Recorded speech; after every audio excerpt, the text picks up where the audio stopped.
coming on in a bit as well. Yep. So let's have a look.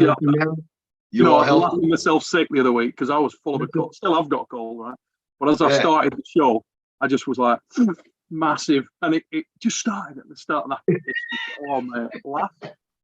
That's what I was going to say. I was going to ask, you feeling any better? How's the family? It's been a couple of weeks, right? Yeah, everybody's starting to shake it off now. Well, it's just rife over here, dude. The temperatures dropped like a stone. We've had a lot of snow, and it's just been crazy times. So they've been dropping like flies. Everybody's full of it, absolutely full of it. Kids full of it. This is just full of it. I was the same. Been trying to compartmentalize myself, put myself into a box. My mask in the mother fluffing house, ladies and gentlemen. I'm just going to make sure that we are 100% live. I'm figuring we are because it says we are. Just have a look, make sure. Yeah, baby. What's up, Matt? So, how's it going, brother? Good to see you. Yeah. So, are you ready? Are you ready for fucking January? Not yet. Not yet. Well, you're gonna fucking be, aren't you? Right? Yeah, I'm gonna be. Yeah. I'm gonna be in my best form for sure, but I'm not there yet. This needs to be right. Okay. Oh, yes, sir. 110%. So let's have a look. We got some people in the chat. We are definitely live. Ladies and gentlemen, go 135. Let's go. And for those of you who are regular viewers, you will know that another member of the Fix crew with us tonight on the show is the White Hawk, Linn, ladies and gents. Okay, so over to Lethal Arms, get subbed to that guy. And if you're not already subbed to the Wild Horse Mask, you're a bellend. Matt nailed that one for us when we were over at East versus West. But joking aside, get over sub to Matt as well. Matt, welcome to the Fix, brother. It's been a while. It's a pleasure to be here, man. Mate, we've been trying to. Our schedules just don't line up. You've been trying to get me on here for about 3 months, but literally, schedules just ain't working, right? So, well, doesn't it cross paths with your training as well? I think it goes across your training, doesn't it? Yeah, we usually host practices Tuesdays or Sundays at 2 p.m. Okay. Here it's 2:30 now. So, but Stu that usually hosts them on the Sundays, he's out of town in Mexico until the new year. So I get the liberty of hosting them and deciding what time we're going to have practice at. So I decided to push it a little later today. So. And we love that you did. Yeah. Everybody tuning into the show will absolutely love that you did, mate. So let's see who we got in the chat. We got a few people coming in now, which is nice. We'll let that build a little bit. I don't know what, but everybody else in the world, is it the world's freezing at the moment? What is it like in Red Deer? Over here, it's Baltic. It's just say I haven't seen my nuts in 3 days. Yeah. Spent 3 days as a woman. Yeah. That's how you know it's cool. Mate, when Paul Linn is on our show, we like try and bribe Paul to come in here in his tank top so the lasses can have some eye candy on the plate, you know. They can get myself, part man, part seal, and they can get a bit of fan physique in the form of Paul Linn. Tonight, even the Orcs in a sweater. That's how cold it is. But I have just heard, ladies and gentlemen, Ray has been out in the woods shooting some photographs. Paul just sent me a note. He said, I'm on my way back from the countryside. You know what Ray does in the countryside? You can't do weather. Yeah, your nipples would be like pygmies' dicks, wouldn't they? No, sir. Not good. But 2 big matches coming up, lads. You both signed up for some hardcore matches. We're going to check in with Matt first. You've got Jordan Stonev. Bad man. You do like giving yourself some hard matches, Matt. I don't know. I don't know if it's really bad. It's just it's more I want to be able to showcase, present to the world what I can actually do and where I feel I actually am. I didn't feel I was able to do that last time, so it's not like I'm starting over trying to rebuild. I'm actually picking up where I felt I was, but I'm taking it to the next level now. So it's kind of thing about that, Matt. I mean, I know we had a chat on the night, but one of the things I absolutely loved about that whole evening over there at East versus West was, whilst it was the worst of nights for you in some respects, you also got to show an element of your character that I've always admired greatly, and I think most people will agree. The way that you handled that, the way that you dealt with that kind of loss was absolutely magnificent, mate. I mean, took it. Well, I may have handled a little different behind closed doors, right? Yeah. Behind closed doors, you were kicking the shit out of Lamb. But yeah, not on the stage, mate. And even, you know, after the event finished and we were sort of walking around, you took it on the chin. You took it like a man. I wanted to ask you, how hard was that to deal with? Because I know coming into that, you felt great. You were in good shape. We've all been there. Everybody's been there and had their ass handed to them. I mean, who has not had that? It fucking sucked. It sucks. the first 4 or 5 days was just trying to keep myself from getting into a pit, right? You know what I mean? Trying to look at the positives out of it. And yeah, it's more, I felt I honestly was going into that match leading up to it, maybe not that moment, but I was the biggest, strongest I'd ever felt. Yep. Something happened right prior to it, just kind of just fell apart for me, but it is what it is. And the way I look at it is what could I have done? What did I do wrong? Where did I fuck up? And what can I do going forward to make sure this shit ain't happening again? And one of the biggest things I've actually focused on was, and I don't think that was the huge issue leading up to it, but it's definitely something that's going to help me in the future, was my diet. Like, fuck, did I eat something wrong? Did I do this? Did I do that? So I started doing a bunch of research, talking to people and everything else. And I eat like shit. Like, I really do eat like shit. I'll go to work, I'll eat a box of fucking pirate cookies before I go to pick up tools, half a box of Louis, drinking, eating garbage. I eat out 2-3 times a fucking day. And I don't think that was one of the causes, what caused me to have the effect to me that it did that day. But at the same token, I'm like, I'm going to rule this one out from ever being a possibility. So I've actually hired a dietitian. I've gone to see her. She's been great. Got me on this huge different meal plan, different meals every day. But one of the biggest things with me, everybody knows, I don't have no fucking time in my life. Time is of the essence. I wish there was fucking 48 hours in a day and I'd still be asking for an extra 4 hours in that day. So I've also hired somebody else to do all my meal preps for me. So she's the dietitian's in contact with this lady, and I stopped by their place.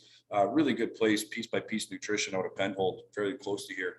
But they're doing all my meal preps and everything for me. So I pull up once a week and I grab all my fucking food and I stick it in my fridge and I set my alarm on my phone, and every couple hours, what's on my list, I reach into the fridge and I pull it out and I'm stuffing my face. So I've never eaten so much food in my life, but it's all really good, healthy food.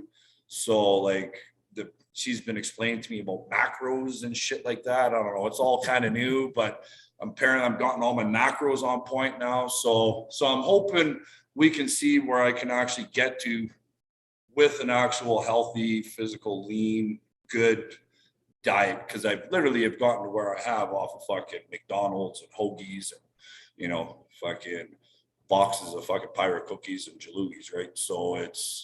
So that's something that I'm really taking as a positive note out of this. So, and then there's a few other things that I feel led up to what caused me to perform the way I did.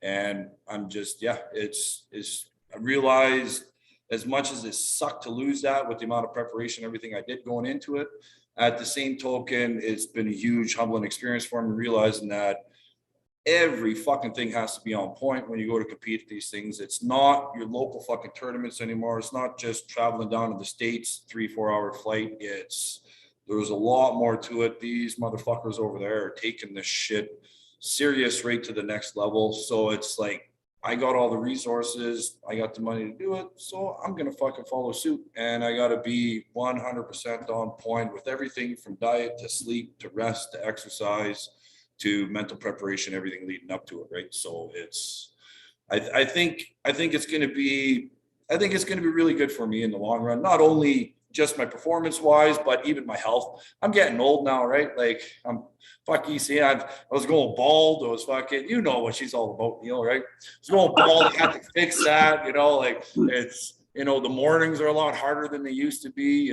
And I really think my diet has really prevented me from becoming something that I've always wanted to be. So it's just another piece I'm sticking in my puzzle. That's all.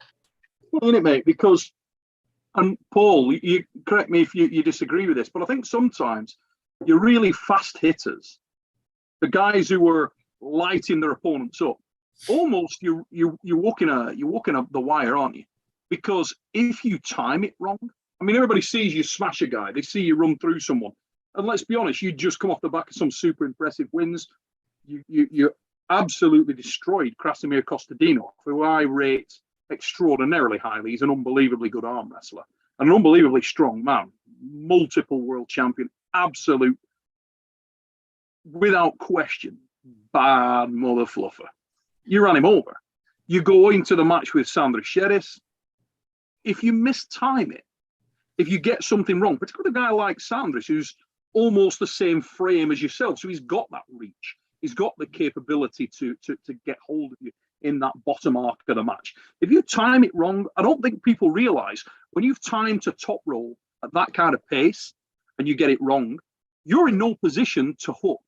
You can't go into a counter. You can't go into a hard line defensive strategy from there. You've sold it all. You've almost bone lined yourself. So it can make it look a little worse if you get it wrong. And your confidence starts to mess with you, and it can come down like the walls of Jericho. Did you have any experience of that at all during the match? In general, I don't think that I don't believe was the case. Like he definitely match one when we finally got settled after I elbow fouled and went in the straps and he jumped inside on me. It definitely caught me off guard. I don't know why I was thinking he was going to try to top roll me again after how it went for him the first times. Like, why would he have done that? Especially knowing as versatile as he is. For some reason, I thought he was going to. Boom, he got me inside. It slightly tweaked me a bit, but it just something happened. I just I blew right the fuck up after that. And then it was maybe the confidence, a bit of adrenaline dump, the lack of sleep, like combination of all these little negatives turned into something huge. And I couldn't do nothing after, right? So it sucks at the time, but at the same token, it's humbleized me a lot. It's made me try to get more shit on point.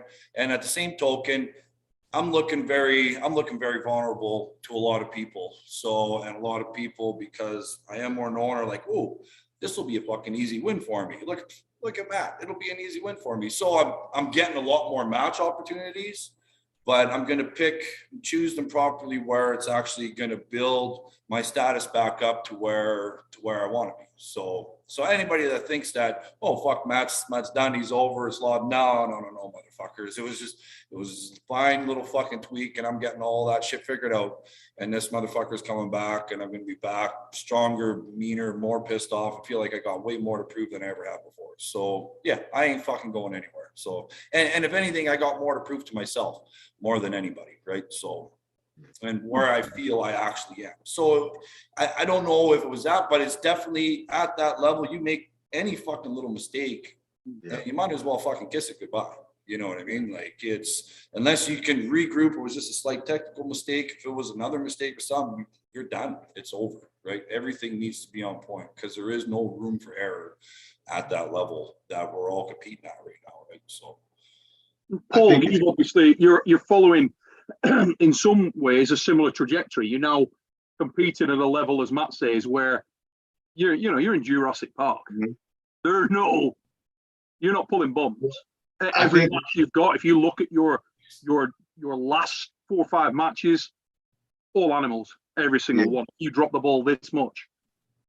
Yeah, I'm going to tie a couple points together. I mean, I was listening to Matt, talking about the nutrition thing. I think it's super, super interesting, especially for people who might be harder gainers than losers, like the ectomorphs that like say, I want to be at this weight and I got to gain weight to get there. So what do we naturally do? I do it myself. I eat whatever, you know what I mean? It's like eat as much as I can, as fast as I can, but I never feel good when I do it that way. So like the idea of tracking macros on a gaining process is something that I've never really done. Like my nutrition's on point when I'm losing, losing weight or getting ready for a cut. And I always feel great when I do it right. But when I have like, all right, there's no way I'm going to get to this guy's weight, so I'm just going to eat Oreos and all these things that I don't normally eat, I never seem to feel the same. So, I mean, I think it's like an awesome approach to say, you know what, I'm going to go get a nutritionist, not to lose weight, but to gain it the proper way with healthy foods, because I think a healthy diet does truly directly affect your performance, and it directly affects your mentality. So I think that's like an awesome approach. And I really should apply some of that myself for when I'm taking matches and trying to gain weight.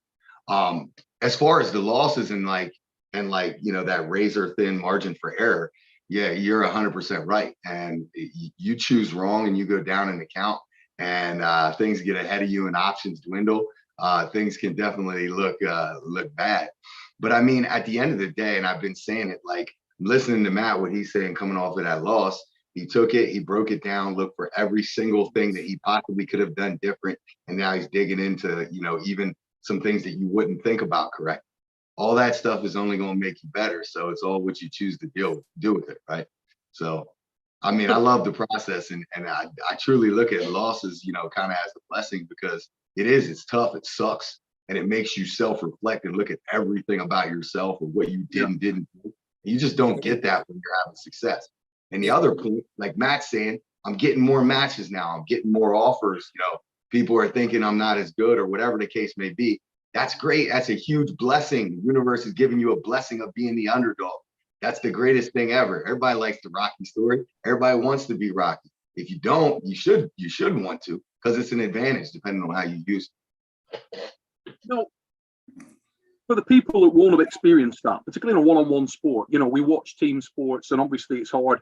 You coach team sports, Paul, but if you're in a situation where in your one-on-one sport like that, it's probably magnifies the issues that you'll face during the match, because there's no one to really, you've got your guys shouting instructions. Nobody can really get up there and do anything about it. You're on your own at the table. And how hard is it to keep the train on the tracks when things do start going wrong for you? And do you guys scenario plan for that? Do you do a lot of work on sort of, okay, this is my plan B, this is what I'm going to do from the mental perspective if you run into that nightmare day? I do. I usually have a plan A, plan B, and depending on the opponent, a plan C. And I usually find myself struggling when I don't stick to that plan. If I get in the moment and I start thinking too much and saying, oh, no, let me try this now in the moment, that's usually when I have trouble. But if I put together a game plan, I train for it, and I have that set, I usually tend to do better when I stick to it blindly, rather than being affected by the variables that I'm going through at the time. But that's just me personally. And it's definitely different than team sports, because team sports open a total, like a full gamut of opportunities for excuses and blame. When it's just you got to be able to look at you and say, okay, what did I do wrong? Look at the film, let's fix it. I can't say the left guard the pass protection was off by the left guard. That's why we got sacked and lost the game. It wasn't me. It's not a team sport. So you got to look at yourself. You mentioned a moment ago, Paul, and I've been there bad myself, where I have multiple silver medals at the World Championships. When I look back at my career, some of the days that I got the silver medal, I was probably at least as strong or stronger than the day when I won the gold. Mm-hmm. But the days when I won the gold, I didn't bottle it. Yeah. And the days when I got the silver, yeah, I think I did. I think I talked myself out of it somehow. Somehow I wasn't mentally ready to win that day. Something wasn't there. And it's I used to beat myself up on that and look for the answers there. Sometimes it's just very, very difficult to do that. Everything can be firing. You make a mistake. There's some seed of self-doubt. And once the thing starts to germinate, it's bloody hard to switch off, isn't it? In the moment, very, very hard. And I used to sort of get to a situation where I'd go into events trying to analyze my opponent in quite a lot of detail. And I think that can work both ways, because an arm wrestler can you can plan to do something early that's going to throw your opponent. So they definitely go into that whirlwind of, their mind closes down because they didn't see that coming. Matt, we'll start with you. Do you sort of ever go in there to throw the curveball? Do you ever think I'm going to do something off the bat that this guy's not going to expect? I've tried that and it screwed me. it screwed me over really, really bad. I've tried to dissect matches where I feel, okay, this is the power. And like, if you've pulled the person, it's a little different. Like going over, we're pulling people we've never even met before, never mind gripped up on a table or anything like that was. So you're pretty much guessing what everybody's doing, where their pressure is going to be going, where their strengths are going to be off of matches you're seeing with other opponents. So it's, yeah, you try to dissect it, but at the same token, you kind of got to go, I try to go in more with just kind of a clear slate, try to do what I do, and then just kind of piece it together from there if I need to. Because if I go in with one game plan, I've had that before. I've gone in with somebody, example, Jerry, and I thought for sure this is the angle he's going, this is the pressure, this is what I'm going to feel. If I set up like this, just physics is going to fuck him over. And I was 100% fucking wrong. He was going in a completely different direction. And then that kind of really fucking screwed me up. Holy shit, where do I go from here? Right. So it's, I don't know, I don't really try to do the curveballs anymore. I try to start off with what I feel my strongest point is, and then if I need to, slowly adjust it from there, right? Make slight little tweaks and changes. Obviously have, like Paul was saying, plan A, plan B. If this don't work, I'm going to try to do this angle on him. I'll set up with my elbow over here, try to do this a little more. But I find if I think too much about it, and then all of a sudden something feels completely different than what I was expecting from my opponent, then it really screws me up because I don't know where to fucking go from there, right? So let's just knock over a couple of super chats real quick. We've got a couple come in, and then I want to concentrate on the actual opponents a little bit more. So the first one, this is topical. GB19, thank you for your super chat, mate. But Matt, how does it feel when Devon avenges your losses? I'm happy for him. So I'm happy for him. It sucks because he makes it look easier than what it was. It's like, oh, fuck, I should have fucking done that. But at the same token, it's, if there's anybody that's going to avenge him, I'm happy it's him. So, yeah. V Paul's with a super chat. Thanks, mate. Much appreciated. He's put both Matt and Paul got a bad result in their last match, but I believe in both of you. You can do it, guys. Big fan of both of you there. V Post, thanks, mate. I hope you're well. Alexander Clark has come in with a super chat. Another legendary live stream. Shout out to Paul. You're a beast, bro. And Matt, sometimes I'll watch you on the table before I work out and I crush it. Inspirational stuff. He's an exciting arm wrestler to watch, isn't he? No doubt about that. Ehawk42 with a super chat. Thanks, mate. Much appreciated. He's put, how long do you recommend training hard for arm wrestling to see whether you have the genetics to be any good? Either one of you can take that on, lads. I'll let Matt go with that one. He's been at it longer than me. How long do you have to train? How long do you recommend training hard for arm wrestling to see whether you have the genetics to be any good?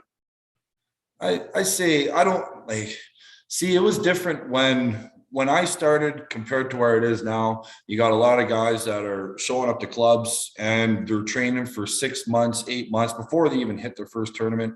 With me, when I had started, there was no clubs, there was no really people to get together and train. There was no resources or anything to find on the internet.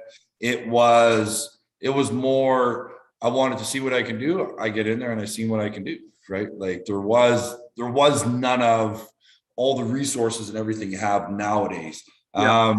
I say just get the fuck in there. Get in there and see what you do. Chances are, if you're going against people that are somewhat new, if you've got them natural genetics or a natural gift, those people aren't going to be an issue for you. So like for me, I was going in just right off the pop and I was beating people that had arm wrestled before. They were at different levels. I didn't have a clue what I was doing, but I was doing good against them just because I was blessed with some of the genetics I was given and the strengths that, I'd had from a young kid growing up doing the things that I did. So I think there's an interesting point to be made there as well. We all know that some guys will show up at tournaments and you just know. You see the guy and 10 minutes in, you're like, oh, this guy's got something. He's different. He's got some natural power. He may get his ass handed to him, but you can see that he's got something. Then there's that other dude that maybe doesn't look the part, doesn't seem to be doing well, might move well, but doesn't seem to have the same kind of top end strength. Some of those I've seen come good. You know, I've spoken, Engin Terzi, the classic example. You know, Engin will tell you the story that he was a florist. He was super weak, wasn't doing well at all, couldn't beat anyone. And, you know, rumor is that he got quite good at some point in his career, in his 175-year career. Other guys like Jordan Davis, who came to the first Armwrestling Iron Hat. Love Jordan Davis. Hope he's well.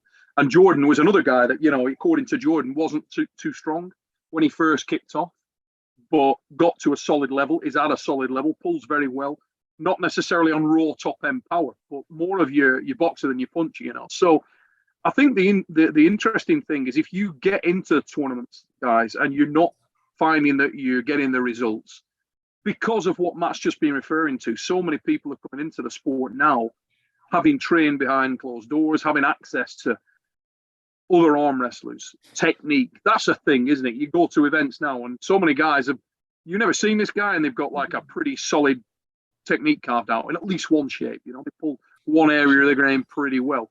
That's a big change in this last post-COVID, I would say. I mean, have you guys seen that in Canada and North America generally? It's crazy. Yeah, it happens more often than not now. And to touch point on with what you're saying, yeah, 100%. I got a few guys that we train with where at the beginning they just didn't have that natural strength, didn't have the natural technique, but they put the time, they put the dedication in, and now they're some of my best training partners that I have in the club.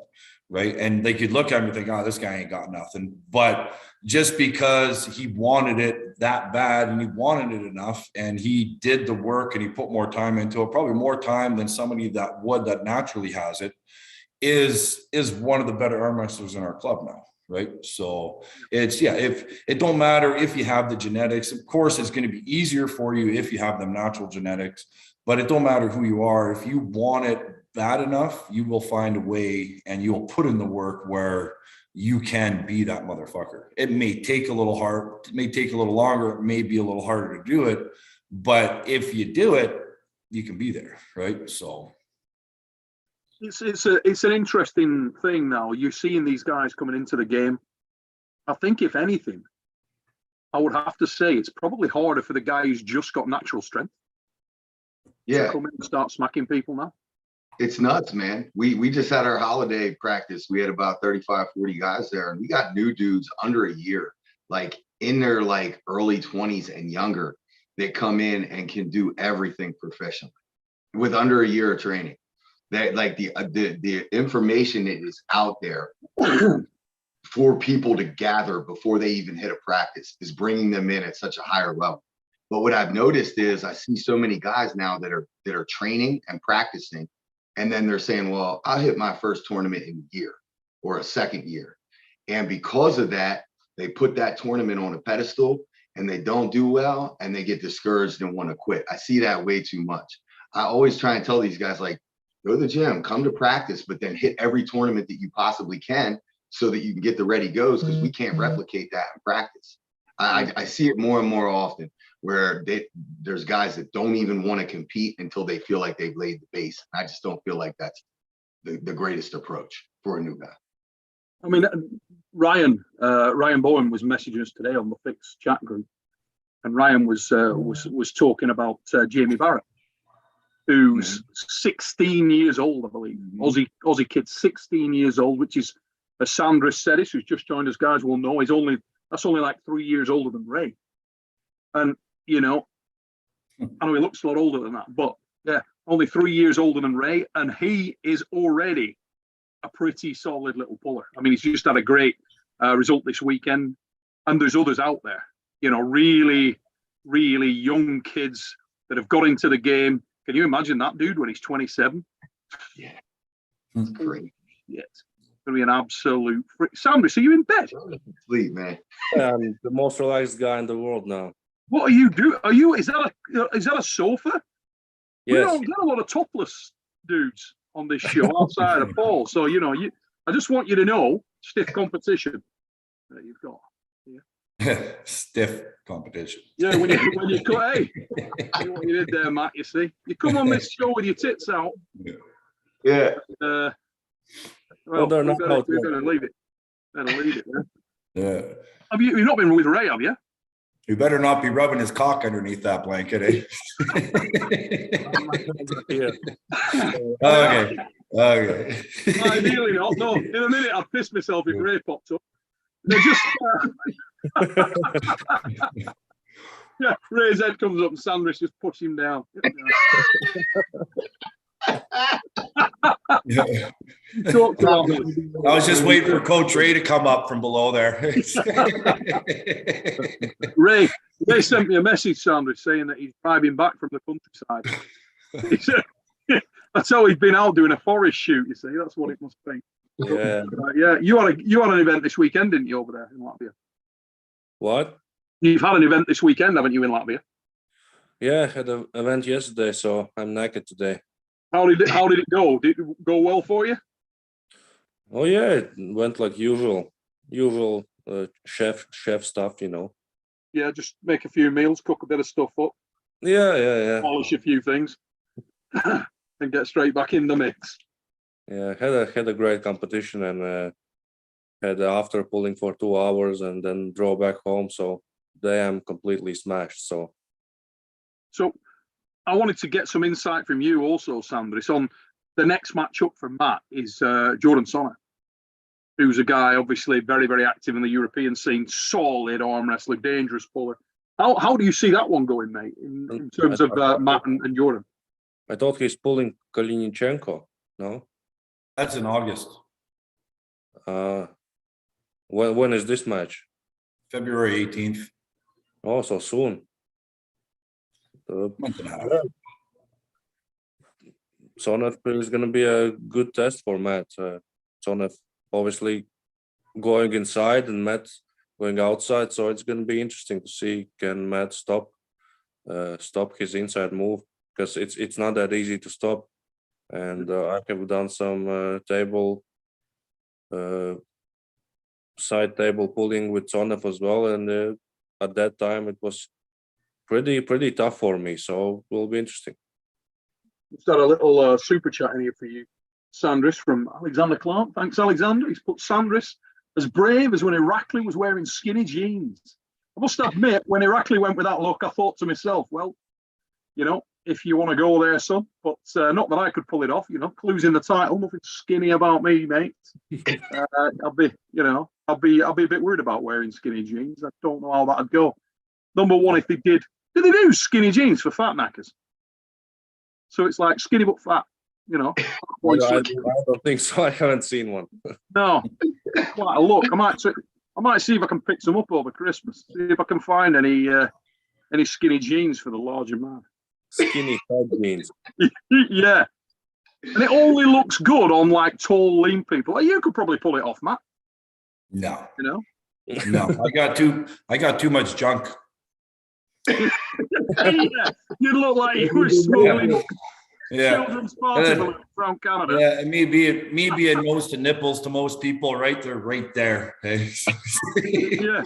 Find everybody staring. I feel like a chick wearing a halter top with double D. You know what I mean? Everybody looking at my shit. Hey, look me in the fucking eyes. I'm up here, right?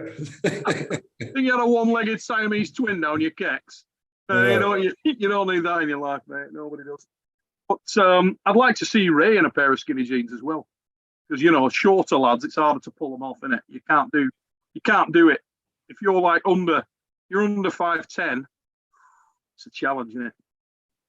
In skinny jeans. I'm getting off topic, really. We should probably carry on talking about arm wrestling rather than skinny jeans, to be fair. But yeah, I wanted to focus on another match that went down the other week. And we had him on the show last week. The Westicles. Christ. Corey looked really, really strong the other week. Very, very powerful. Now he's got a solid match coming up. In fact, the North American team is certainly arguably as strong as it was at the last East versus West. That's quite a team that's going out there, and particularly in terms of emerging talent and guys that are at that sort of cream of the crop level in North America. Corey West is really turning into something special, isn't he? Yeah. Did you pull with him at all on the practice table out there, Paul? I did not. I grabbed probably everyone but him. Him and Pablo. I arm wrestled a little bit with Pablo, and then I think Pablo and Corey got after it afterwards, and I don't think either of them pulled after that. So didn't grab him this time. Yeah, knacker each other up. It's Rolly Ray. Let's just join us, ladies and gentlemen. He's been absent for a little while, not as absent as long as Ryan Bowen. Oh, yeah. For everybody who sent me messages about, what's the beef with Ryan Bowen, Neil? I do not have a beef with Ryan Bowen. Just let me put that one to bed. There isn't a beef with Ryan Bowen. Paul was with myself and Ryan at East versus West. Ray was with us. Matt was with us. Sandris was with us. There ain't a beef. It doesn't exist. Watch this. Unless Ryan's been going on his channel and telling, right, then there may be a beef, but not from my side. There isn't a beef, honestly. There just isn't. No. I think it's more like that it's just steak. Yeah. I took the first opportunity I got to bring up Ryan wanting to punch you in the face. Like the first time we were there, like, hey, Ryan, don't you want to punch him in the face? He already knew I had my hands full with the Latvian boys because we were doing UFC in the lift. In fact. Hey, good evening, guys. Good evening. Good to see you all. How's it going, Rolly? Nice to see you've got the hair done, son. Especially for coming on. What's going on there? What's going on with your boy? As a coach of the Latvian team, I thought you would have sorted it out in being in bed. I mean, what's that about? He's sleeping. He's resting already. He's half asleep. He's like a dolphin. He sleeps with tired. Yeah. I'm very tired. I was going to say, with that new hair, Coach Ray, I thought maybe you fell asleep at the party last night. No, this was intentional. It was intentional. Were you at the event yesterday as well, Ray? Did you pull yesterday? No, I organized it. Yeah, but you've organized them before an arm wrestle. Yeah, but I didn't want to. It's been too much this year. I just wanted to chill, and there was no chill there, So detuning. Yeah, we're all the usual suspects pulling. You, Giannis. What about Vlad? Any? No, but he came to my house like on Tuesday. We talked, and he's like, "I'm coming back." He did all the stuff he needed to do this year. Take care. Like he got married, bought an apartment, like renovated it, and all those stuff. And he's like working 2 jobs to pay everything back. He's like, "I did it all. On January, I'm back." So he's getting back into the mix big time. I spoke to Božidar Simeonov, funnily enough, the other day, who obviously had a disappointing day out at East versus West. And we were talking about it earlier. I don't know whether you've caught any of the show before this, Ray, but we were talking about the sort of mental aspect of when you get your ass handed to you, which we've all had. How hard it is to sort of get back. I have no idea what you're talking about. Not for the last year, but I can't remember when I lost last time. But okay, fuck you. Fuck you, Sandris. Yeah, both Latvians. Yeah. But we were talking about how hard that is to get over. Božidar Simeonov is motivated. I mean, he has taken the high road on that one. He's really, really got himself motivated. Looking forward to coming back and kicking the shit out of people. He said he's never felt more like getting back in the mix and feels like he's got a point to prove, And I love that about Božidar because I think on his day, at his weight class, that's the man at that weight division, in my opinion. So, yeah, I'm looking forward to seeing him come out firing. Devon's classy finger has just come in with a super chat. But let's go. Ray, it was nice to meet you in Germany, big boy. And then he's put this kind of emoji, which is a little bit suspect after that comment. Gotta say, at the very least, you want that. You want that. I mean, that's what you want. So, yeah, we were a bit worried when Sandris first came on, Ray, whether you were gonna make an appearance below the duvet. Behind Sandris, I'm like, Sandris turned over so I can speak. I think we're caught up on super chats. I'll just make sure because I don't want to get leathered if we've missed anybody. Yeah, we're good. We're caught up. Oh my God, with 400 people watching. Unbelievable. It's only because of me. Only because of me. Must have known you were coming, Sandris. So, Matt, one of the guys that I'm throwing you under the bus a little bit, but he's not in his chair now, so he can't have a go at you. What about this Pablo? Pavlo's a beast, isn't he? Derbedeniev looked unbelievable at the Monster Factory the other week. How do you rate that guy in terms of up and coming talent based in North America? I mean, I'm going to throw my 2 penny in here. I feel like he may be the guy that has had that unbelievable natural strength, but not necessarily as technically well-rounded as he is strong. And he's just starting to fill in some gaps. What's your take on that, Matt? I 100% agree. He's definitely, he first started out, came off of a few losses right out of the gate, but he's definitely starting to turn shit around.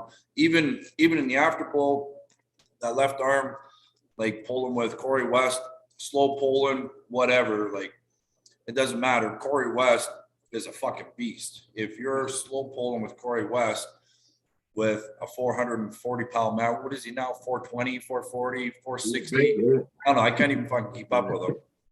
But he's as thick as he is fucking wide. Yeah.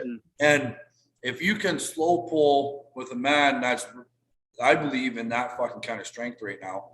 Look how his match went with Kredecha. Yeah, your power is definitely there. Just seeing what he did with Paul Linn. Paul Linn's right on point. There was a huge weight difference there, but I actually thought Paul was going to handle him a lot better than he did, and it looked like he has the power and obviously getting the technique of a real good super heavyweight in North America. So the interesting part is he wants to come down in weight, is what he told me. I was super impressed with his setup. I was very impressed with his setup.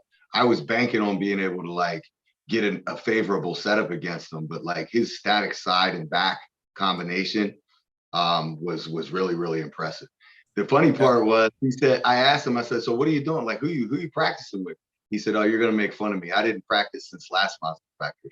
So he's just getting stronger. I think his approach has been get stronger and then shore up the setup game.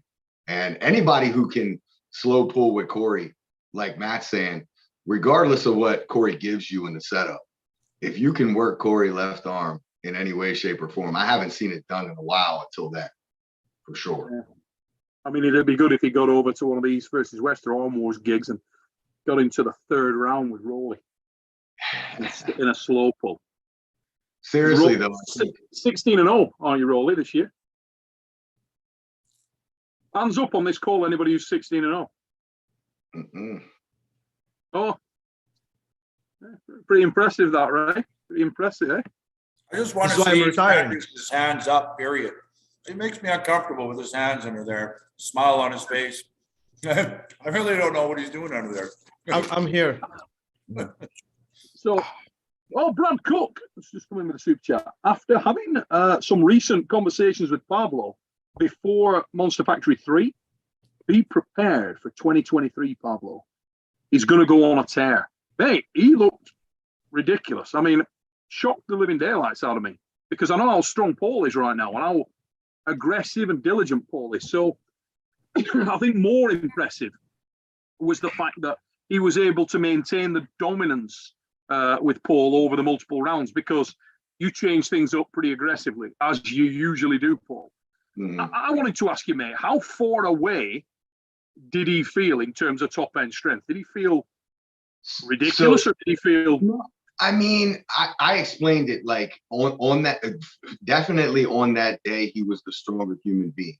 Now, in hindsight, with the information I have now, I would have went a route completely different. So when I hooked him in the 2nd round, I did it outside of the strap and kind of got my fingers bunched up and lost control. His rotation's really, really good inside a hook.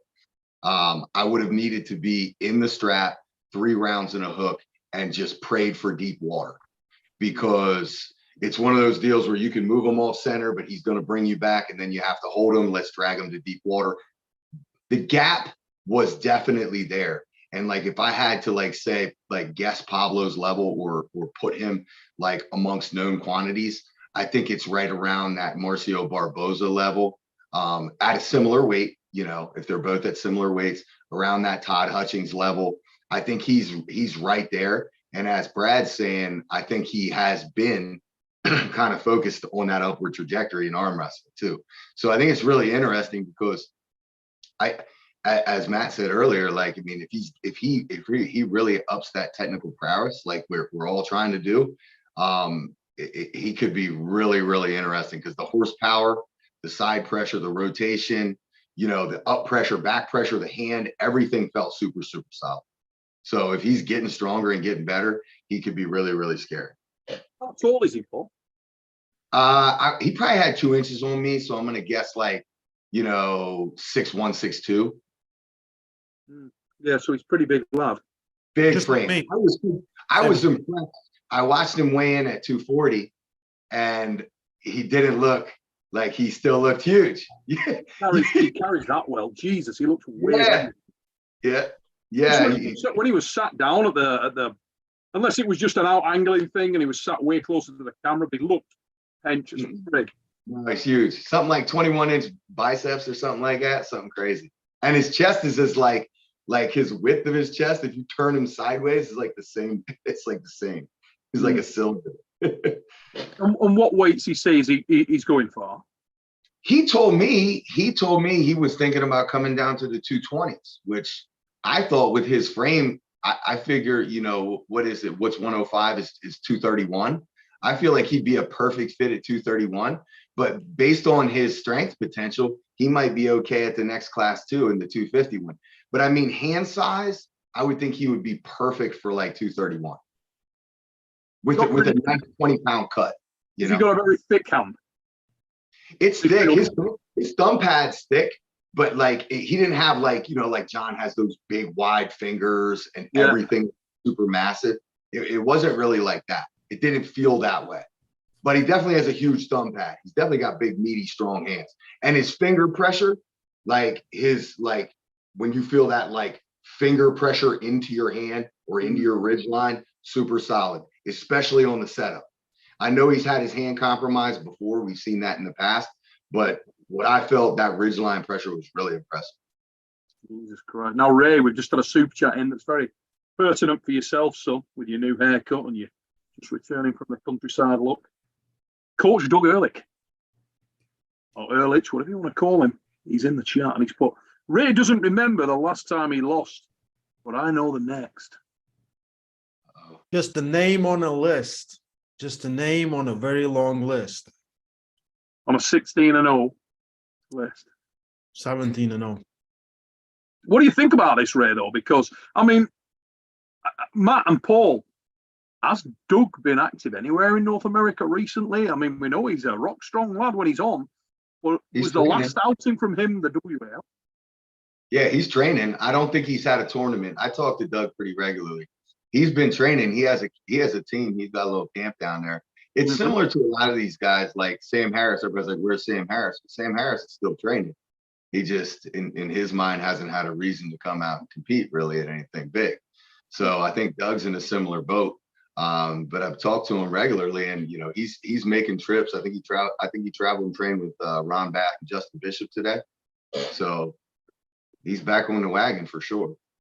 Yeah, I was really pleased that East versus West to see Justin out and about. That was nice because Justin was in a similar situation. I think it had been a year or so since he competed, and he still came back and had a phenomenal showing against Douglas. We were looking to get him into Arm Wars last year, just as we came out of COVID, and he was in bad shape, wasn't ready to go. I love the match with Mindaugas, though. That was great. That's another match that could be on Rolly Ray's horizon on that left arm, because I know that Mindaugas and Ray have the last few Iron Houses have been giving it to each other. So we'll see. We'll see how that one goes down. You never know what could happen. We've got a super chat in from Engin's Forehead Taco. Thanks, mate. Much appreciated that. Q Engin ringing in a minute from his bed. Awesome stuff, fellas. Travis returning to beat Corey left-handed in 2023. Is he batshit crazy, Or is it actually a possibility, Coach Ray? You can take that on. Can Travis come back and smack the gorilla in May 23? Rolly Ray. You're muted. You're muted. Anytime, mate. Can't believe I'm going to say this live, but take those nuts out of your mouth and answer the goddamn question.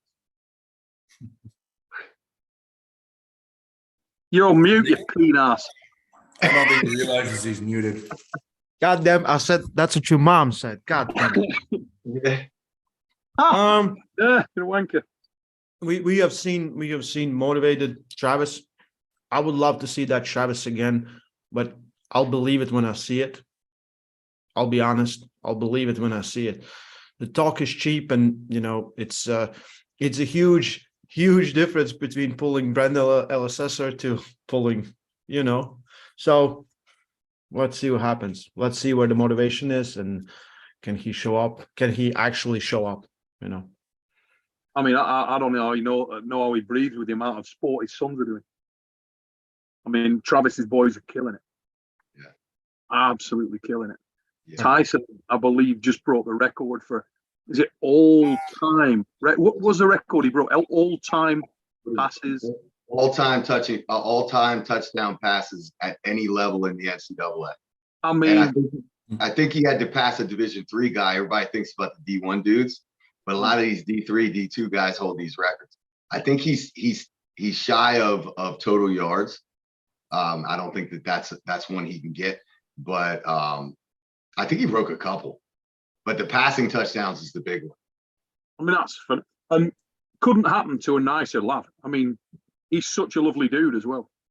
The few conversations that I've had with him, he is just such a cracking young man. Really is a credit to himself and his family. And obviously a fantastic athlete. And I think Ezra's going the same way. Yep. He's a grinder, and I mean, you can dig on Travis all you want, but he's a good father. He's facilitating a lot of stuff. And I think Tyson is like the better parts of Travis. You know what I mean? The times I talk to Travis about it, like, he's just a grinder. He's all work, no play, and like a serious, mature dude. And like, when you look at high school, college athletes, quarterbacks to be specific, he has left like no rocks unturned. He goes to every camp. He trains with everybody. He's trained with all these pro quarterbacks already. He's getting ready for his camp to prepare for the combine. So when Travis is talking about coming back, I'm like, how are you going to do it? Obviously we got this gap between now and the draft, but man, how do you fit your own focus in with your son on such a precipice? But we'll see. Yeah, it's hard if you get off the pace and you're not 100% focused. It's a hell of a hill to climb, isn't it? But Travis does have tremendous natural talent. He's a very, very smart, diligent lad when he's on, and he can grind when he wants to.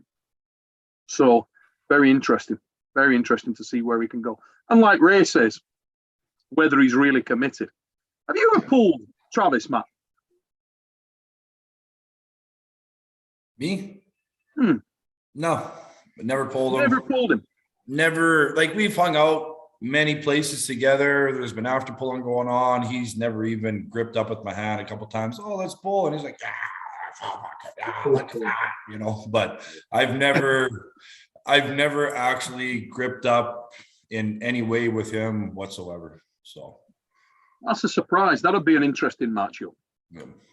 It's one of those, like, if you look back through history, there's matches that you'd really love to see. I would have loved to see you pull Taras Ivakin. I would have loved to see that match. Yeah. I just think stylistically it would have got to bring your earplugs.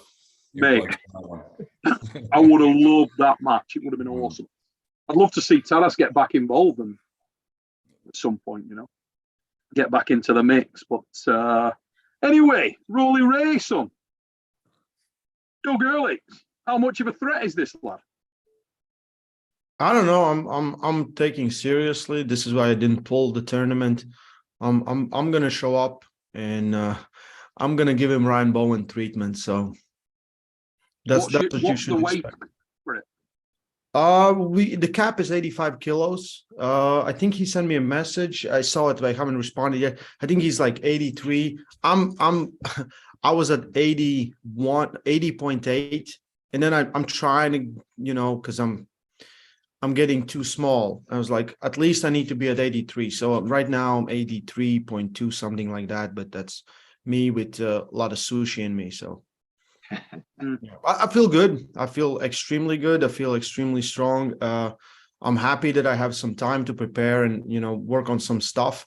But let's see what he can bring, because I know exactly what I can bring to this match. And I have no idea how strong he is. It could be close. It can be, far away. It can be on his side, on my side. I don't know. I know that with the guys I'm pulling, that the level is right there with the top of the world. So I feel that good. So yeah, Paul, I'll do you- smack him. I'll smack him. I'll say it right now. I have no problem. I'm preparing like it's the last match I'm ever gonna pull. So expect that. Expect that. The last time I saw Doug in action, I think was the WAL, Mhm. where he unfortunately got hurt in the first round. So we didn't really see Doug. We didn't really see what Doug can bring, because Doug's a really powerful lad. Yeah. When he's on his game, So For me, like, it doesn't matter how powerful you are. See you in the third round. Survive that third round, then we're gonna talk. Then let's see how great puller you are. So, good luck. that's going to be the one, isn't it? It's still all on the endurance. You're going to have the legs, unless you're just a different level of top end. You've got to be a totally different level of top end. We've had Insane Fame with a super chat. King of the table matches are best of 7, and East versus West are best of 5. This is goofy. All championships matches should be best of 7. Tell Engin, Neil, what's up, Vanilla Ice? There you go. I think that's targeted at you, Rolly, with the new dosel. You're the only one here that looks like Vanilla Ice, mate. Gotta be. It's got to be you. That it can't be me. All right, stop. No, I'm Listen. Right then, let's have a look what we got. Check I ain't missed any more super chats here. It's a good track. Hunster with a super chat. When are we going to see Roger Cunningham at Arm Wars? Mate, Roger would be great in Arm Wars. There's a couple of guys I'd love to see. I'd love to see Brandon Elsessa in Arm Wars. There's a number of guys that match up well. I want to see Matt Mother Fluffing Mask back at Arm Wars. That's what I want to see. I even know I want him to pull. I don't know whether I should say it, because somebody will try and steal the match, as they always do. Good possibility. There's a lot of match stealers out there. Yeah, there is. But I'm going to get first dibs on this match, right? It's Rano Mesic. What do you think about that, Ray? Who? Rhino Mesic, silver medalist at the WAF. Okay. What do you reckon, Matt and Rhino? I think that could be interesting. Fuck. Righty, yeah. Righty. Rhino is interesting, we like, he's right there, but we don't actually know where, with Why I want that the match. other guys. Yeah. But that guy is just, he's still junior. Next year he's gonna be youth man for 5 years. He's gonna pull there. He's definitely gonna be champ for next 5 years. Bright future for sure. And it's just like, if his body can handle his training, because it's pretty insane, I think it's a good match, because he can pull anywhere without the race, and yeah. I love that match. So Matt Mask, Rhino, 2023 Arm Wars. Let's go. Rhino. You will see that. JA, thanks for your super chat, brother. Much appreciated. I think that has caught us up fully on super chats. Just have another double check that is the case, and then we're going to come back to Matt Mask. Matt, how far out are you getting warnings of these matches, mate? Has Engin been cooking up anything for you? Do you know? Have you got like a bead on your next match? Matt Mask versus Ryan Bowen 2023. Let's make it happen right here, ladies and gentlemen. I think it's the match all of us want to see. Matt Bowen 2020. If you lose to Ryan, Retire. actually a ginger. I'll fucking retire. The ever-growing Ryan Mother Fluffing Bowen. Hey, joking aside though, Chance is walking the tightrope with that one, isn't he? I mean, Chance, whatever you want to say about Chance Shaw, right? He's a great puller, but he's got some balls, because if he was to lose to Ryan again, oh, that would be bad, you know. I mean, it would be bad. And he wants that match. He wants to get back over there and get in the mix with Ryan. Has the date actually been set on that yet? Is it like end of Feb? Do we know when? No, it's good. It's gonna be in February, and I'm going as well. So You're going to Australia? Australia, mate. Yeah. Jake Ward is actually in the chat. Yeah. I saw Jake earlier on in the chat. I'm sure Jake will be going live after the fix, ladies and gents. Let us know if you are going live, Jake, after the fix. Usually does. So get over to the Aussie Arm Wrestler after this. Let's go back to Matt. I'm sorry I interrupted you, but Yeah. I think it was important thing to say. So He does that though. He's sorry. carry on, Matt. Ignore him. There's talk of a few things, but nothing written in stone yet. So Who do you want, Matt? I don't really care. Honestly, I don't really have anybody in particular that I want to pull right now. Obviously, I want to pull Sandris again, but I got to earn that, right? You know what I mean? So, yeah, I really don't care. I really don't care, man. I have no issues with pulling anybody on the fucking planet. I don't really care who it is. Do you get more motivated by guys that you haven't pulled before? Or sometimes is it more about just going back and solidifying if anything's gone against you, like you say? Are you more motivated by the guy that's taken something off you, or are you more motivated by the guy that you've never crossed paths with before? It all depends, almost like it really all depends on where I'm feeling with myself, right? So, or if I feel I have something to prove or whatnot, it really all depends on me, myself, and how I'm feeling at the time, right? So Just looking at Sandris' eyes, I think he's feeling himself. I'm feeling great. Feeling great. Well, imagine You know what is weird? This PG-10 version of Matt Mask is very weird. I just haven't been talking much, and you haven't been on long enough. So. Okay, you used all the swear words You'll see it already. later. Yeah. God damn, I'll have to watch it again just to see. Hey, Matt's always super respectful when he comes on the fix. He knows the level of professionalism you can expect on here. The days when we used to all be about, silly stuff and cat's arsehole, it's gone, We got Paul Linn on here one day behind the scenes, and he said, "Look, lads, we've had enough of cat's arseholes. Right? This show's more. This is a professional show. Let's take it up a notch." New super chat. It's I think fitting. Okay, let's have a look. So we've got Engin's forehead tackle with a super chat. Thanks, mate. Much appreciated. He's put, after John smokes Irakli, we want Mask versus Irakli. Why do you think Irakli is disrespecting Matt with his comments? Seems like a very thin-skinned kid. What do you think, Matt? Irakli, guy you want to cross paths with? I think he's got thin skin. So. How do you see the match with John going?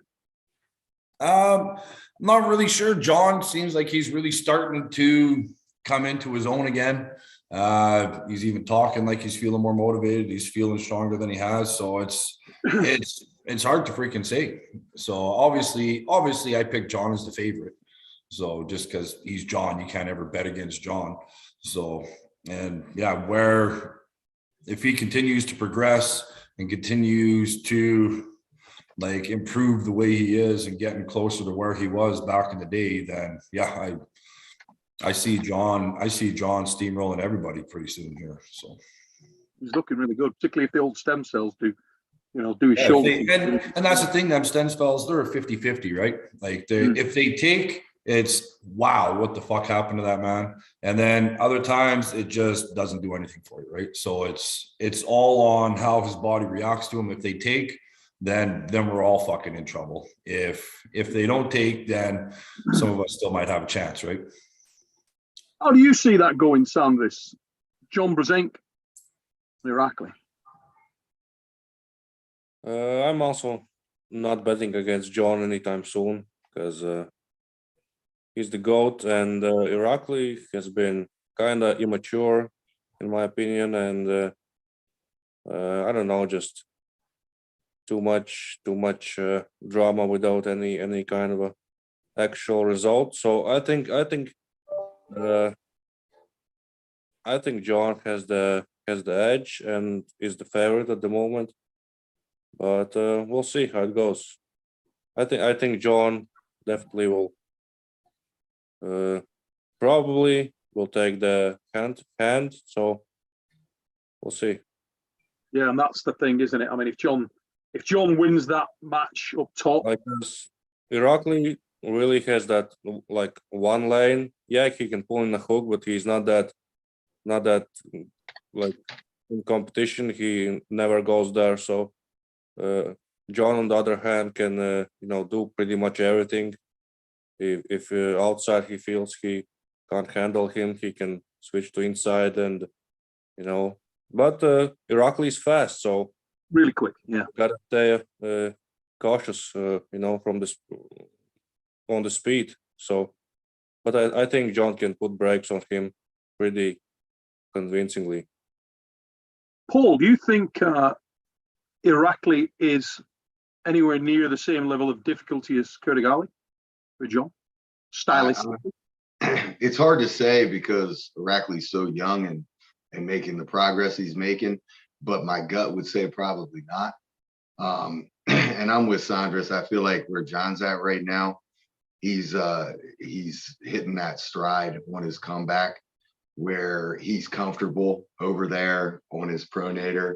Like even if his wrist or finger or hand gets compromised a little bit, I think we'll see pronation, side pressure, back pressure take over.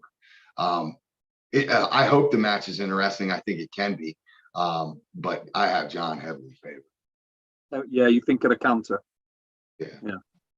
Have you pulled at all on the practice table, Paul, when you've been over at these versus West gigs with the likes of Irakli, Kurdigali, any of those lads? No. I pulled like with the Lebanese team like for like 20 minutes last time, but that whole scene afterwards, like there's like an emotional dump, and then the tables get mobbed and it's like overwhelming. So usually I'm at that point I'm headed to the bar. So yeah. Well, the other match that's obviously just been confirmed, we saw Brezink signing a contract to pull Dennis. Yeah. We were all out there and we saw exactly what Dennis looks like. Did any of you sort of just grip up with Dennis a little bit? Like I did. Just shook hands with the guy and just, air. Fuck. Yeah. Hey, mate. He feels so friggin' just joint strong. Horrible. I was talking to Devon about it. We went the night where they did the Legends presentation. Mm-hmm. That man feels ridiculous. In the hand and wrist, he's such a powerfully built structurally, you know what I mean? Just horrible, sinewy dude, isn't he? Is that a bridge too far for John, do you think? Or who have you got? Where's the money?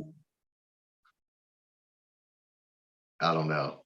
If that's directed to me, I don't know. I mean, it's so weird. You see Dennis, and he clearly doesn't have the muscle volume and mass that he had prior. Yeah. But then you see him pull, and it's like you're thinking like the connective tissue is still there. The open top roll looks maybe better than it ever has been. But I really think the match could be super interesting. It could be really tough to pick. Because depending on what level John has hit, and it's still hard to tell, but I mean, based off the Oleg Petrenko match and the form he came in, I feel like John's hitting a new level. And the way he's talking, he's starting to talk with more confidence. So yeah, I mean, and if anybody has an answer for that open top roll, it's John. So it's funny, isn't it? It's whether John can set the hook and then move from there and counter it, just roll straight through him. Because he's so fluid when John's on his game, Ray, who have you got on that? His name is John Brzenk. I don't ever bet against John Brzenk. Easy or hard? Super hard. Yeah, really, really, really hard match. Matt? I honestly, I don't know who I'd pick. If I had to bet on him, I wouldn't bet. I don't know, but I tell you, I ain't gonna miss a second of the match when it does air. That's for sure. So, have we got the full card yet? Does anybody know the full card for the King of the Table thing? No, but in King of the Table, we have to understand it's 6 rounds. Sorry, 6 rounds. So that changes things a lot. Even if the start will favor Dennis, I feel like John is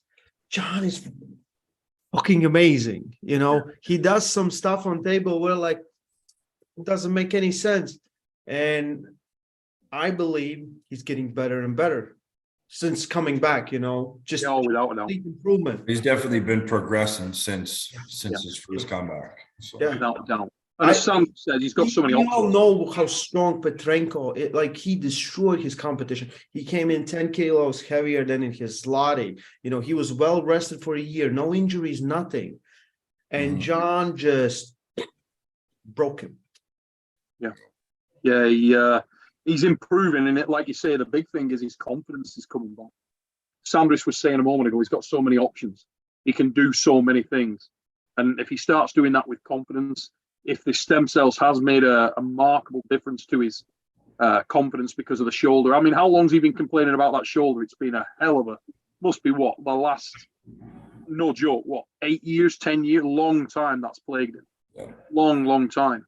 And even in that period of time, we've seen him banging hard with guys like Cordy, you know. The recent matches that he's had, probably, I don't even know whether for the damage that he had, I'm not sure Petrenko was the hardest one.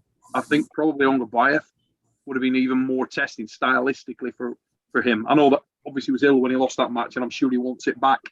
But let's say John had gone in there firing on all cylinders. I still think stylistically, Kurdig Ali's a tougher match for him than Oleg, you know. I'm interested to see where his confidence is at with Dennis, because speaking to John privately, he always felt like, you know, you just have a degree of comfort with a guy when you get up there and you pull a certain style or you pull a certain puller and they just feel good. You just feel like, yeah, I got something here. You know, he may run over everybody else, but you feel like you got something. John always told me that he felt a little bit like that with Dennis. He said, I always feel like Dennis is quite homely, quite comfortable for me. I can do stuff. I can get my lanes. That's bloody interesting. You know, whether he goes in there breathing fire, absolutely ready to go. And I'm super interested to see where Dennis is at in a match scenario, because that's another interesting dynamic, how strong that dude actually is. You know, and that could put the cat right amongst the pigeons if he comes back firing after get him in a super match with you, Ray, 3 rounds in. So after you crack, Doug.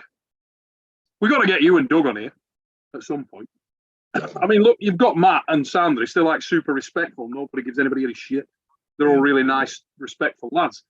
Whereas yourself, you're on mute again. So, you know. But yourself, you know why he's got that on mute, don't you guys? It's the fake taxi on the phone. Yeah. Wow, it's on the fix. That's what that is. Don't want anybody to know that he's got the fake taxi running on there. But yeah, we got to get you and Doug on here at some point, mate. You've not long to go now, so in the lead up to it, we'll get you on. We can get Matt back on as like a bit of a conduit between the two of you. You know, if it gets a bit hairy, he can come on and say, "Shut the fuck up." There you. Not having it tonight, are you, Ray? No, Yeah. You're not being drawn. I'm out of it. I'm out of it. I was trying to put on. Give me a second. What? Can you hear this? Can you hear this? No, give me a second. Okay. It's better be worth it. Internet understands it. I don't think you guys understand. So Was that it then? that was it. Oh, we didn't hear it. Nothing. Could anybody hear anything there? Oh, oh. Okay. Give another go. You guys keep talking.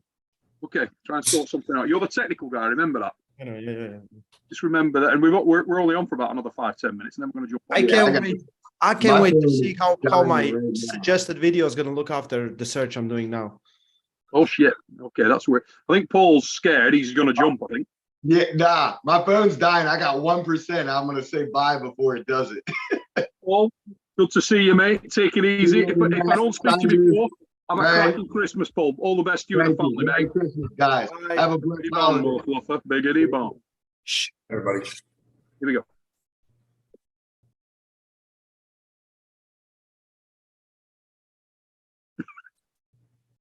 I hear nothing. God damn it. It's Pornhub intro sound.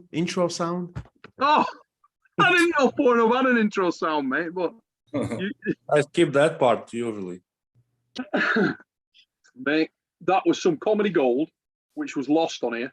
We need to up our level. If that was like, you know, if that was somebody like Jake, Uncle John, Ryan, who's ultra professional, we'd pull that off.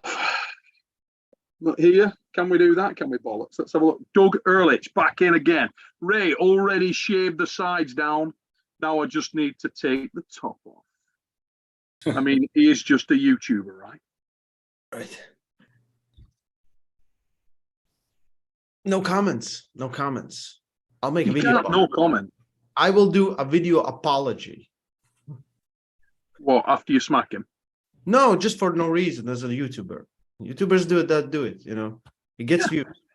Well, one of the biggest videos I like that exploded in first 24 hours was about 1 minute long, where I said that my shirt has died and people thought that someone else died and they watched the video. It better not be the shirt. Oh yeah, that was the shirt, but I brought it back. We did resuscitation. It's alive. It's fine. Yeah, good. Make sure it is, because that can't happen. That can't happen. You can't let anything happen to that. Hey, there's a great comment. Ray looks like a loaf of bread. Hey, your hair is something special. When have you had that done? Is that fresh out of the shop today? What? No, like 2 days ago. Yeah. I went to my hairdresser and I'm like, just off. And she's like, no. She's like, we need it, you know. I'm like, no, clean. She was angry, but she did it. So yeah, you got what is that, like no guard on the sides? I'm taking it. He just picked it. Yeah, there you go. Sandris did that, but he went there and he said, oh, it's actually, I could have done that for free. It's actually called reverse Sandris, because where I have hair, he doesn't have any hair there. If you and where I don't have hair, strength. You know Kevin from Office. That's where they got their inspiration from. All I can tell you is this: Matt's sat up there, and Matt's like, "Man, I'm the daddy when it comes to hair now." But Matt's fucking not playing games. He's Matt, fabulous Matt. A year ago, that joke would have been me involved in it. Yeah, and another year from now, he's going to look like God. Yeah. He'll come on here, and he'll be like, Matt will come on, I'd be like Catweasel. I'll be riding into the next fucking Armwars on a stallion. Yeah, like Fabio. This Brushing his hair.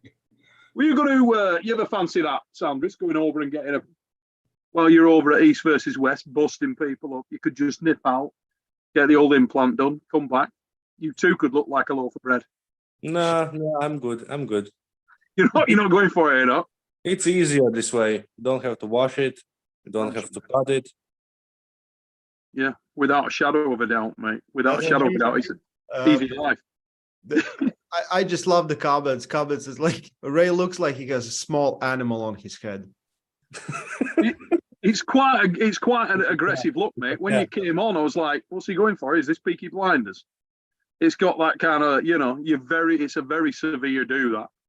Yeah. It is. I mean, you could have narrowed it down and gone for a Mohican. You'd have been like, the bit of a chuck. But I will grow this out so they're like here, and then I'll just turn around. Let's have a look at the back. Oh shit! Yeah. What did your mum say about that? She doesn't. She doesn't know. Yeah, I bet she doesn't. I bet if you go around at Christmas, you'll be going over to your mum and dad's, won't you, at Christmas? Of course. Yeah, and they'll be like, "Fuck's cut your hair." What the fuck is this? Yeah. What's that with that? Out. We don't have a son. Yeah, disown your ass. And never let you back in again. You'll just be living with a cat. What Okay, did while they- we talk about arm wrestling, I want the chat to roast me. Let's go. Yeah. Well, we're gonna actually jump off here in a minute because we've been on for like an hour and 20 minutes. And Matt's got training to do at some point today. And bloody Sandris is already in bed. Yeah. He's already there.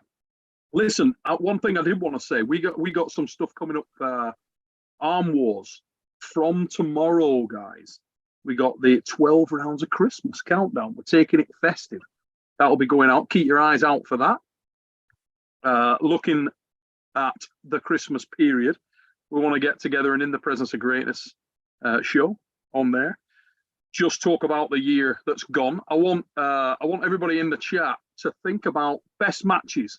We want to get some chat activity, bit of interaction from the chat. We want to talk about best matches, best events, best of everything, worst of everything, funniest of everything. We're going to touch base on some of the worst haircut. Rolly Ray, takes 135. You know what I mean? Anybody that's really shown up, we want to talk about that. Best regrowth of hair. Oh, that's me, motherfucker, Ray. It ain't you. You've got absolutely got it nailed right now. But yeah, Arm Wars this week. Keep checking it out on a daily basis. You'll be getting a new little piece. Lot going on in 2023. Bit of a run through what's going down in January alone. I think first out of the gates is probably Arm Gods. I think second out of the gate is East versus West with only a week apart. We then got King of the Table at the end of February. Who knows what can happen in that period of time? Arm Wars, we go with our next Iron House gig in March. So, yeah, enormous amount of stuff coming off. Any other biggies coming off, guys, before that? Any other biggies? Anything that I've missed? I think everybody's done for the Jordan. Yeah. Match with Jordan if you're in the Brampton area. And what is the date on that, mate? What's that? What's the date? February 18th. Brampton. Give us a big plug, Matt. Plug the details of that thing. So yeah, it's I'm gonna be main event super match. There's open tournament going on at the same time. If I believe the contact info is umish at armwrestling.com. Umish is the one that's putting it on from Toronto. Yeah, there'll be tournament going, super matches. It's gonna be a great time. I'll be in Toronto. I'm sure Devin will be in the area. So there'll be a lot of good times, a lot of arms getting smashed. So yeah, some quality stuff going on. Close, check it out.